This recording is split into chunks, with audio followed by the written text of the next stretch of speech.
todos, estamos viendo esta charla de escatología. Decíamos, ¿qué es la escatología? Son las realidades últimas. Lo que encontramos después de la muerte, ¿no?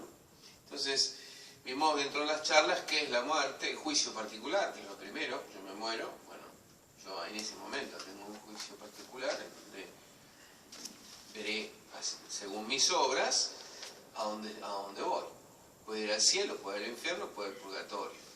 El purgatorio no es un tercer destino final, cielo, infierno y purgatorio, sino que el purgatorio es un estado intermedio hacia el cielo. A veces se lo imagina un poco medio como si fuera el infierno fuese el horno y este es el horno modelado. No, no es eso, no tiene nada que ver. No tiene nada que ver con el infierno. Es una purificación después de la muerte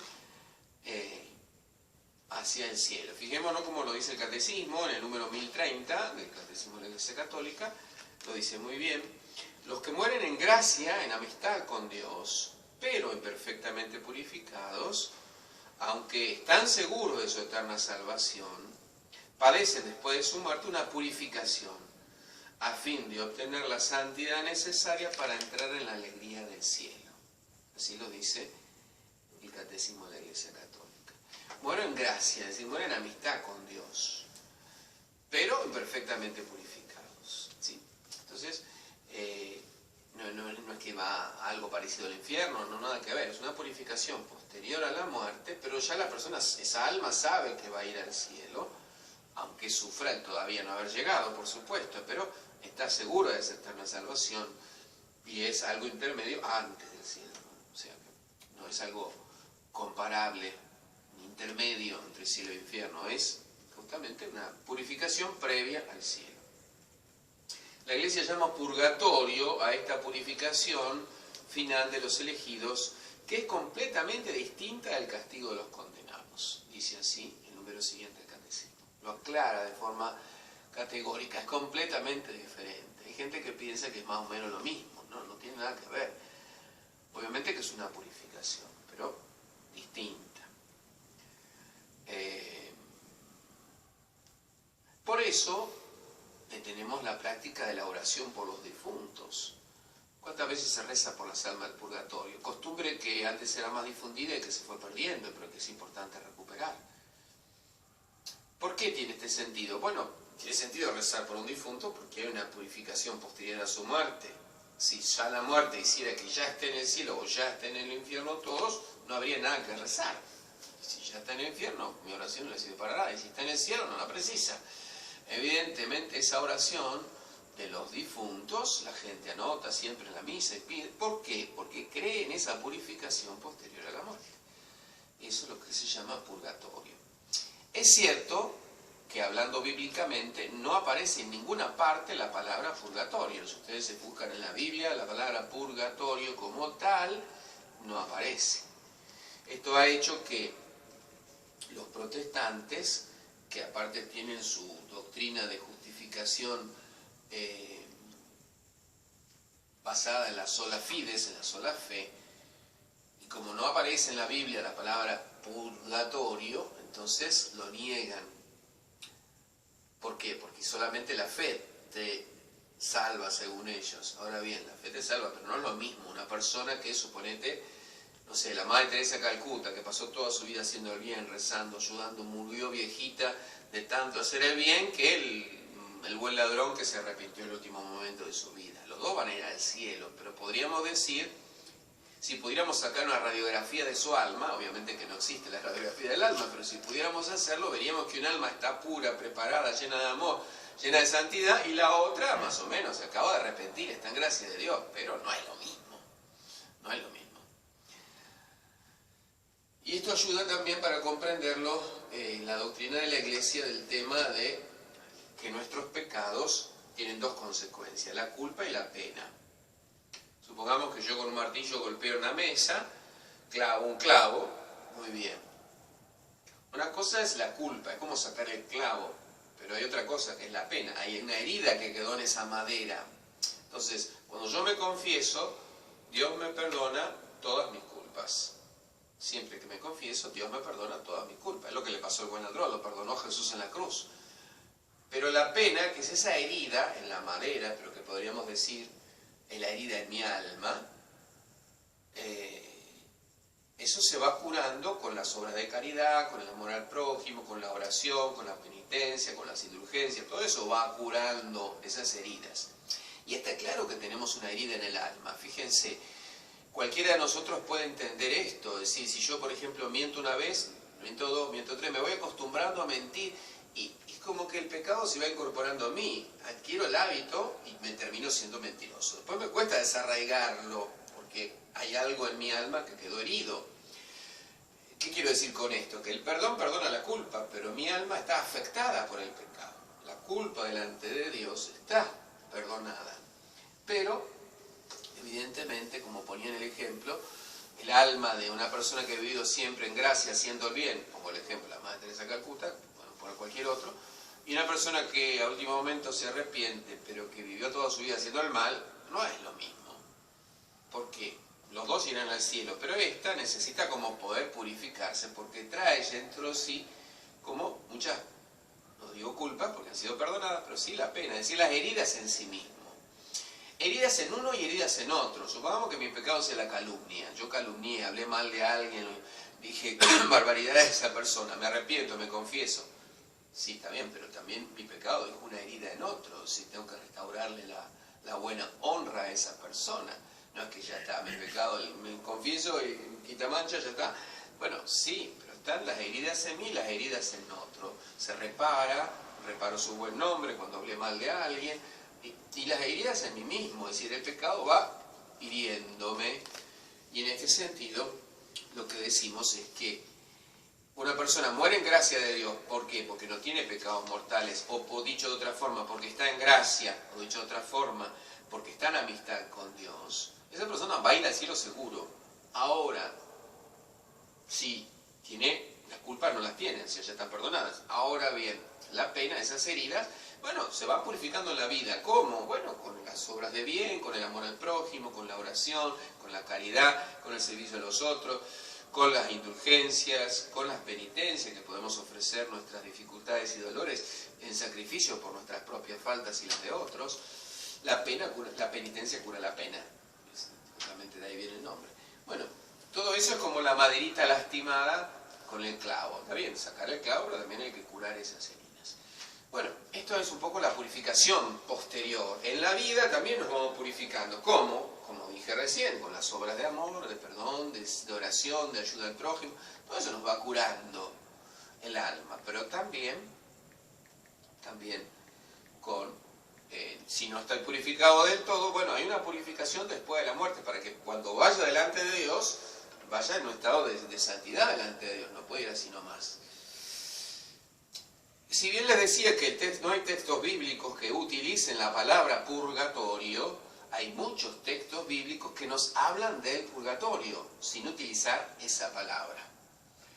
Por ejemplo, vamos a ver algunos. Si ustedes buscan la segunda libro de Macabeos, en el Antiguo Testamento ya hay textos que nos ayudan. Segunda de Macabeos 12, 42 al 46, en esa guerra que tienen los judíos con los griegos, que los quieren obligar a renegar de su fe. ¿Qué hacían los judíos después de una batalla, después que habían muerto algunos? Ofrecían oración y sacrificio por los muertos en la batalla. Ya en el Antiguo Testamento ofrecían oración y sacrificios. Obviamente no tenían la misa ellos, no podían ofrecer una misa por alguien, pero ¿qué hacían?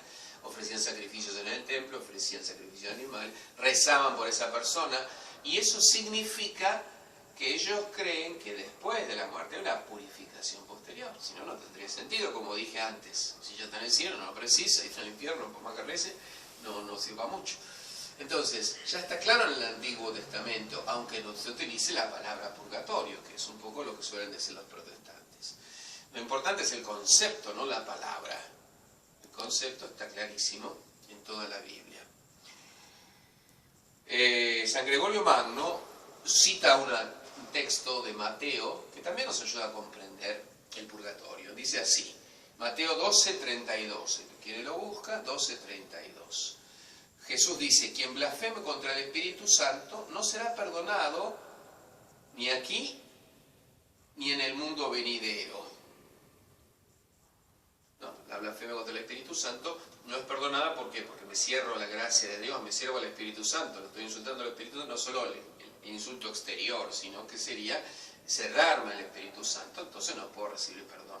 Pero el contraargumento de esa afirmación de Jesús es que ese pecado no será perdonado ni aquí ni en la otra vida, es que podríamos decir, eso significa que si este pecado no es perdonado ni aquí ni en la otra vida, hay algunos otros pecados que son perdonados aquí o en la otra vida. El contraargumento es claro, decir, este pecado no es perdonado otra vez, pero otros pecados sí, porque quien tenga otro pecado pero está abierto al Espíritu Santo puede ser perdonado en la otra vida, ser purificado en la otra vida. Claramente está hablando del purgatorio sin que nosotros podamos decir que sea una cita con una palabra, purgatorio. Hay otro texto, San Pablo expresa en 1 Corintios 3, del 10 al 15, San Pablo está hablando a los corintios y en un momento dice que algunas personas serán ciertamente salvados, aunque pasando como a través del fuego. O sea que se alcanza la salvación, pero hay que pasar como a través de una purificación. Obviamente que no utiliza la palabra purgatorio, pero está hablando de una salvación a través de una purificación. No necesariamente es el fuego físico, se está hablando de una purificación para alcanzar la salvación. Bueno, bien claro puede ser precisamente esa purificación posterior. Otro texto que puede ayudar también, Mateo 5:26, son palabras de Jesús. Jesús se refiere a aquellos que utilizan la imagen, ¿no es cierto? La imagen de una purificación o un pagar la deuda. Entonces utiliza la imagen de una cárcel. Es una imagen, ¿no es cierto? Pero por ejemplo,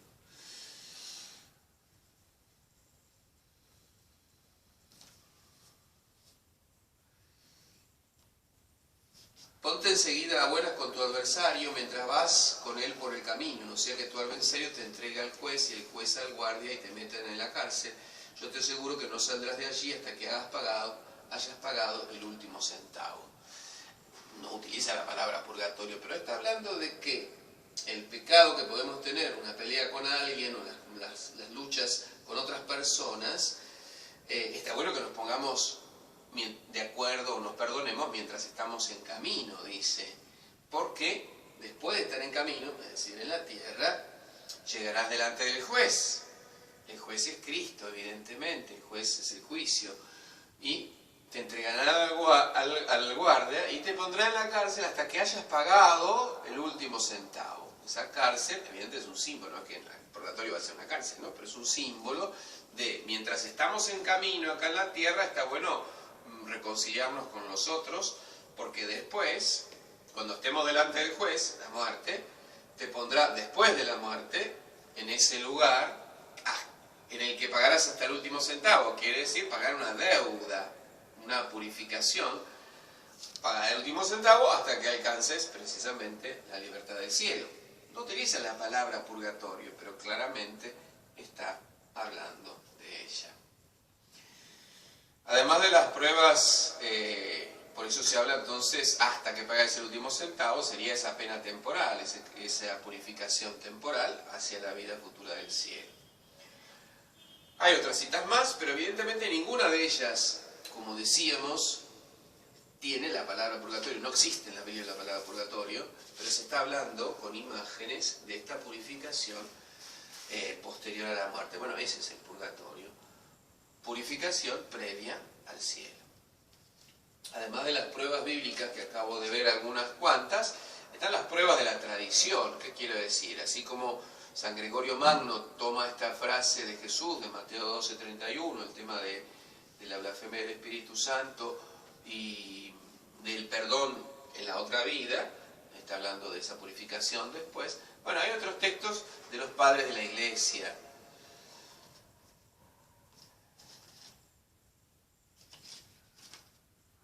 San Cipriano enseña que los penitentes que fallen después de recibir la reconciliación tienen que dar en la vida futura el resto de satisfacción que tal vez sea necesario, mientras que el martirio representa para los que sufren una completa satisfacción. Los que mueren mártires los canoniza el hecho de que haya muerto mal. ¿Por qué? Porque precisamente ahí está la satisfacción o penitencia que, de no ser pasar por allí, hubiera tenido que satisfacer después. Entonces allí está precisamente esa satisfacción antes, y por eso ellos no precisan después, pero muchos otros sí. San Agustín, a quien hoy celebramos, distingue entre las penas temporales que hay que aceptar en esta vida como penitencia y las que hay que aceptar después de la muerte. Entonces, en De Civitate Dei, San Agustín dice, unos solamente sufren las penas temporales en esta vida, otros solo después de la muerte, y otros, en fin, en esta vida y después de la muerte, pero todos tendrán que padecerlas antes de aquel último juicio. Entonces, habla de esta purificación después de la muerte. Mismo San Agustín. Por eso, según su doctrina, los sufragios redundan en favor de todos aquellos que han renacido en Cristo, pero no han vivido del todo, no necesitan purificar, ¿no? Los sufragios quiere decir las misas ofrecidas por los difuntos. El mismo Santo Tomás de Aquino, en la Suma contra Gentiles, hace una prueba especulativa, es decir, desde la razón, para comprender por qué existe el purgatorio. Habla por la santidad y la justicia de Dios. Entonces, compara, hay una santidad divina y una justicia divina. La santidad exige que solo las almas completamente purificadas sean recibidas en el cielo, porque para estar delante de Dios necesitan un grado de santidad. Pero también su justicia reclama que se le paguen por decir así, la satisfacción de esas penas que están pendientes. Entonces, hay que admitir la existencia de un estado intermedio que tenga por fin la purificación definitiva y que sea de duración limitada, precisamente porque es una purificación hasta alcanzar ese estado de santidad y justicia delante de Dios. Entonces, especulativamente, Santo Tomás también nos ayuda a comprender la innegable existencia del purgatorio. El Concilio de Trento lo definió, así que no, para el cristiano, para el católico no hay ninguna duda de la existencia del purgatorio, no es algo que esté debatido. Vamos a hablar de la naturaleza, el objeto y la duración del purgatorio. La naturaleza del purgatorio se distingue de pena de daño y pena de sentido. Pena de daño no es como el infierno, que saben que nunca verán a Dios, sino que es la dilación temporal de la visión beatífica. Es decir, saben que van al encuentro de Dios, pero es ciertamente una pena saber que todavía no. Entonces, esa pena, esa dilación, también es una pena que, de alguna manera, purifica. Y la pena de sentido también habla de ese dolor que purifica también en el purgatorio. ¿Cómo será? No lo sabemos. El objeto de la purificación. En la vida futura, la remisión de los pecados veniales todavía no perdonados se efectúa por un acto de contrición perfecta realizada con la ayuda de la gracia. Este arrepentimiento no causa la supresión o aminoramiento de la pena, sino únicamente la remisión de las culpas, ¿no? Lo que dijimos antes, el arrepentimiento, la culpa o la confesión, culpa. Y las penas, bueno, precisamente con esa aceptación de ese por amor y junto con el dolor se acepta y entonces hay una purificación. Fíjense qué hermoso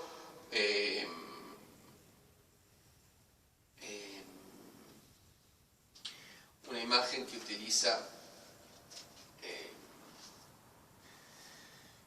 San Juan de la Cruz, en Llama de Amor Viva, en una de sus poesías, precisamente habla de la purificación, que significa la llama del amor. ¿Qué quiere decir? O sea, no es solamente una purificación por sufrimiento, sino que es por un amor que desea alcanzar al amado y que todavía no llega. Entonces, precisamente, es una purificación por amor también en el purgatorio. Duración del purgatorio.